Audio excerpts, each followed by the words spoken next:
Students हम बात करेंगे एन आइसोट्रॉपी की, जो कि प्रॉपर्टी है क्रिस्टलाइन सॉलिड्स की। यहाँ पर हम देख लेते हैं एन आइसोट्रॉपी लिटरली क्या मतलब होता है इसका। आइसो का मतलब होता है सेम, ठीक है, और ट्रॉपी का वर्ड निकला है, इससे हमारे पास मीनिंग आता है पोजीशन का, ठीक है। एक चीज आ गई सेम पोजीशन, ठीक है। तो आइसोट्रॉपी होती है कि अगर किसी सब्सटेंस के किसी भी डायरेक्शन में, ये कोई एक सब्सटेंस है, ठीक है, तो इसकी किसी भी डायरेक्शन से हम इसकी प्रॉपर्टीज को स्टडी करें, यहाँ से करें या इस तरफ से करें या इस तरफ से करें, तो वो इसकी प्रॉपर्टीज जो है वो सेम रहती हैं, तो इसको हम कहते हैं आइसोट्रॉपी, ठीक है। अगर इसके साथ एन लगा दें, इसके साथ एक प्रीफिक्स एन लगा हुआ है, ठीक है, ये एन जो है वो एक प्रीफिक्स है और इसका मतलब है ये नहीं की तरफ इशारा करता है, तो यानी कि नो सेम पोजीशन, ठीक है। तो एन का मतलब क्या आ जाएगा, ये हम कहेंगे कि ये नो, ठीक है, ये नहीं। तो हम ये देख रहे हैं कि एन आइसोट्रॉपी क्या होती है। एन आइसोट्रॉपी एक्चुअली होती है कि जब हमारे पास अगर ये एक सब्सटेंस है, तो इसमें अगर यहाँ से हम देखें तो प्रॉपर्टीज डिफरेंट होंगी, ठीक है, और अगर यहाँ से मैं देखती हूँ तो प्रॉपर्टीज डिफरेंट होंगी, और अगर मैं यहाँ से देखती हूँ तो प्रॉपर्टीज डिफरेंट हमें नजर आएंगी, ठीक है। अच्छा, किस तरह की प्रॉपर्टीज, ये भी हम यहाँ पर देख लेते हैं। फॉर एग्जाम्पल मेरे पास आ जाती है इलेक्ट्रिकल कंडक्टिविटी, ठीक है, यहाँ पे हम बात करेंगे फॉर एग्जाम्पल इलेक्ट्रिकल कंडक्टिविटी। इसी तरह हम कहते हैं थर्मल कंडक्टिविटी, ठीक है, यानी कि इलेक्ट्रिकल कंडक्टिविटी तो हो गई ना, इलेक्ट्रिसिटी को अपने अंदर से पास करने देने की सलाहियत, और दूसरी हो गई थर्मल कंडक्टिविटी। तो थर्मल कंडक्टिविटी हम कहते हैं, यानी कि हम कहेंगे कि अपने अंदर से हीट को पास होने देने की सलाहियत। तो ये ऐसी हम कहते हैं कि हमारे पास प्रॉपर्टीज आ जाती हैं। इसके अलावा भी और प्रॉपर्टीज होती हैं, और इसी तरह हमारे पास यहाँ पर आ जाते हैं रिफ्रैक्टिव इंडेक्स भी इसी का होता है, ठीक है। और भी कुछ प्रॉपर्टीज होते हैं, हम यहाँ पर कुछ का नाम लिखा है, यहाँ लिख देते हैं रिफ्रैक्टिव इंडेक्स, ठीक है। रिफ्रैक्टिव इंडेक्स यानी कि एक सब्सटेंस की कि कितना उसके अंदर से, अगर उसके अंदर से लाइट पास कर रही है तो कितनी ज्यादा वो बेंड होगी, कितनी रिफ्रैक्ट करेगी, ठीक है। तो यानी किसी एक मीडियम में से अगर वो पास कर रही है, तो ये हमारे पास आ गई। यानी अगर इस सब्सटेंस की बात करें तो इसका रिफ्रैक्टिव इंडेक्स यानी कि इसमें से लाइट पास हो तो कितनी बेंड करेगी। तो यहाँ पर हमने तीन प्रॉपर्टीज देखी जो यूजुअली एनाइसोट्रॉपी के अंदर हम देखते हैं, ठीक है। और यहाँ पर हम देख लेते हैं कि एनाइसोट्रॉपी हमने क्या कहा कि अगर हम किसी एक एंगल्स किसी एक डायरेक्शन में देखें, स्टडी करें, तो हमारे पास प्रॉपर्टीज डिफरेंट आ जाती हैं, ठीक है। प्रॉपर्टीज की वैल्यूज हम कह सकते हैं इलेक्ट्रिकल कंडक्टिविटी दूसरी तरीके से होगी, दूसरी इसकी वैल्यू होगी ज्यादा होगी या कम होगी। और हम देखते हैं कि अगर इसको हम परपेंडिकुलर पढ़ें तो हम क्या देखते हैं कि इसको परपेंडिकुलर हम इसकी प्रॉपर्टीज को स्टडी करें तो वो हमारे पास जो है वो डिफरेंट आ जाएंगी, यानी कि हो सकता है वो पैरेलल से डिफरेंट हो, ठीक है।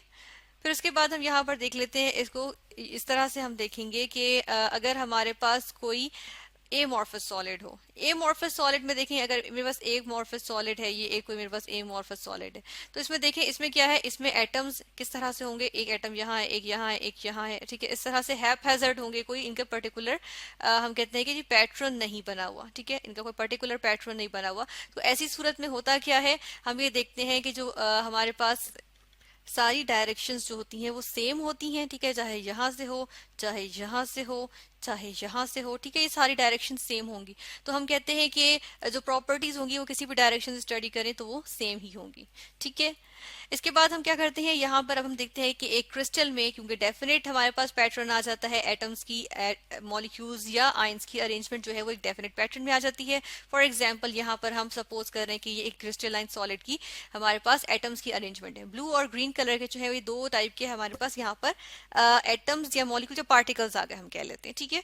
तो अब यहाँ पर ये देखें कि जब हम ए से बी की तरफ जाके इसमें क्लीवेज करते हैं, ठीक है, क्लीवेज यानी कि ब्रेकिंग करते हैं, इस प्लेन में ब्रेकिंग कर रहे हैं, तो क्या है हमारे पास डिफरेंट प्रॉपर्टीज आएंगी, ठीक है।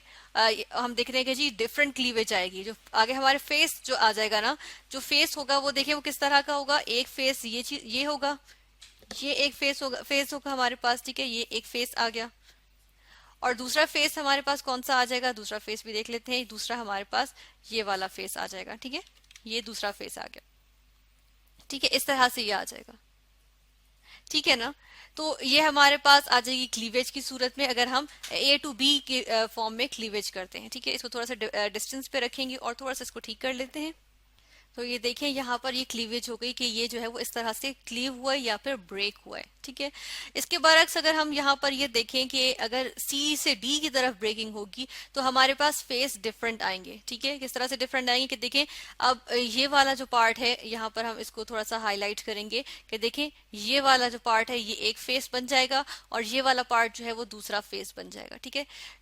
ए से बी वाली में क्या था, ये ब्लू कलर के जो पार्टिकल्स है इनका एक फेस आ गया था, ठीक है, और ग्रीन कलर के पार्टिकल्स था उनका एक फेस प्रोड्यूस हो गया था, इस तरह से प्रोड्यूस हुआ था। लेकिन इसमें हम देख रहे हैं कि यहाँ पर हमारे पास डिफरेंट हो रहे हैं। तो क्लीवेज इटसेल्फ भी क्या है, हमारे पास एक एनआइसोट्रोपिक प्रॉपर्टी आ जाती है, ठीक है, या बिहेवियर शो करती है।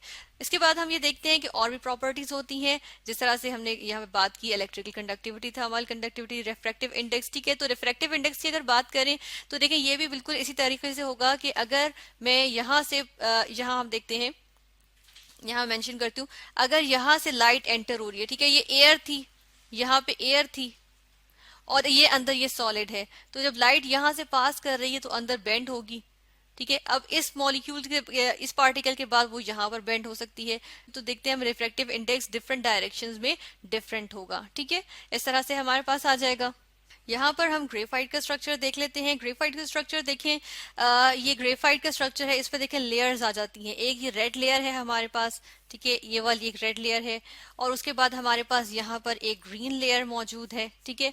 तो लेयर्स आ जाती हैं और तीसरी हमारे पास यहाँ पर जो है वो एक ब्लू लेयर मौजूद है। ये 3 लेयर्स मौजूद हैं। अच्छा, हर एक लेयर पे हम देख रहे हैं कि कार्बन एटम्स किस तरह से, इस तरह से थोड़ा सा अगर हम यहाँ बनाने की कोशिश करें तो इस तरह से मौजूद है, ठीक है। तो यहाँ पर अगर देखें एक कार्बन एटम को और इसके आगे यहाँ पर भी एक फर्दर लगा हुआ है, तो इसको अगर हम यहाँ पर देखें तो ये देखिए ये वाला अगर कार्बन एटम है तो आगे वो 1 2 और 3 इसने बॉन्ड्स बनाए हुए हैं। ये तो 4 बॉन्ड्स बना सकते हैं ना, तो इसका 4th इलेक्ट्रॉन जो है वो हम देखते हैं कि वो इसने बीच में छोड़े हुए होते हैं, ठीक है। तो ये जो इनके 4th इलेक्ट्रॉन्स होते हैं वो बीच में यहाँ पर बीच में मौजूद होते हैं, यहाँ पर बीच में मौजूद होते हैं, ठीक है। तो इन्हीं इलेक्ट्रॉन्स के हम देखते हैं कि इनके साथ जो है इनकी क्या हो रही होती है, एसोसिएशन हो रही होती है, कि इस एटम की भी एसोसिएशन होगी, ठीक है। इस तरह से होगा कि यहाँ पर हम देखेंगे कि इस एटम के इससे भी एसोसिएशन होगी, इससे इसकी भी दोनों एटम्स की, कार्बन एटम्स की इस इलेक्ट्रॉन के साथ एसोसिएशन होगी। तो इनके इसके नतीजे में यहाँ पर क्या होंगी, वॉन्डरवॉल्स फोर्सेस आ जाएंगी, ठीक है। और हम कहते हैं ये लेयर्स जो है वो आपस में क्या होती हैं, इनके दरमियान वॉन्डरवॉल्स फोर्सेस होती हैं। तो ये इलेक्ट्रॉन हर एक कार्बन एटम ने अपना अपना एक जो है वो छोड़ा हुआ इस तरह बीच में, ठीक है, लेयर्स के दरमियान मौजूद होते हैं। अब यहाँ पर क्या है, हम देखते हैं कि यहाँ पर अगर हम क्या करें, इन लेयर्स के पैरेलल, किस तरह से इन लेयर्स के पैरेलल इस तरह से हम अगर इलेक्ट्रिकल कंडक्टिविटी स्टडी करने की कोशिश करें तो वो क्या होगी, देखें उसमें क्या आ रहे हैं, इलेक्ट्रॉन्स, मैक्सिमम इलेक्ट्रॉन्स कवर हो रहे हैं। तो इलेक्ट्रॉन्स की मूवमेंट जो है वो इलेक्ट्रिकल कंडक्टिविटी को रिप्रेजेंट करेगी, ठीक है। तो हम कहते हैं कि इलेक्ट्रिकल कंडक्टिविटी मैक्सिमम होगी जब हम बात करते हैं कि हम जा रहे हैं किस तरह से, हम जा रहे हैं पैरेलल टू लेयर्स, ठीक है, पैरेलल टू लेयर्स, ठीक है।